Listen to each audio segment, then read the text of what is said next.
அதிமுக சீட்டு எனக்கு வேணும்னு அடம் பிடிக்கும் பிஜேபி. 27 சீட்டு கொடுத்தா எப்படி கட்சி வளரும்னு 28வதா கோபிச்செட்டிப்பாளையம்ல பிஜேபி உறுப்பினர் அடம் பிடிச்சிட்டு இருக்காரு. தலைவருக்கு சீட்டு கிடைச்சிருச்சு, ஊர் முழுக்க போஸ்டர் அடிச்சாச்சு, இனிமே என்ன நேரா போய் கோட்டையில உட்கார வேண்டியதுதான்னு அதிமுக வேட்பாளர் கனவு கண்டுட்டு இருந்தா, கூட்டணியில குட்டைய குழப்பும் பிஜேபி கோபிச்செட்டிப்பாளையம் தொகுதியில ஒரு சீட்டுக்குள்ள 2 பேர் நுழைய பாப்பதுதான் ஈரோடு மாவட்டத்தோட ஹாட் டாபிக். கோபிச்செட்டிப்பாளையம் தொகுதி அதிமுகவுக்கு ஒதுக்கப்பட்டிருக்கு. திடீர்னு என்ட்ரி கொடுத்த பிஜேபி உறுப்பினர் நாகராஜ சோழன் எனக்கு ஒரு சீட்டு வேணும்னு நிக்கிறாரு. 27 சீட்டு கொடுத்தா கட்சி வளராதாம், பிஜேபி நின்னாதான் கட்சி வளருமா.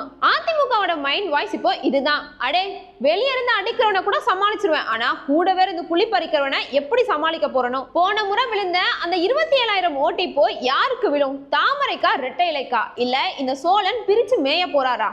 கணக்கு போட்டு போட்டு அதிமுக ஒரு வழி ஆயிட்டு இருப்பாங்க. அந்த காலத்துல சோழன் படையெடுத்தாரு, ஆனா இந்த நாகராஜ சோழன் அதிமுகவோட நிம்மதியையே எடுக்கிறாரு.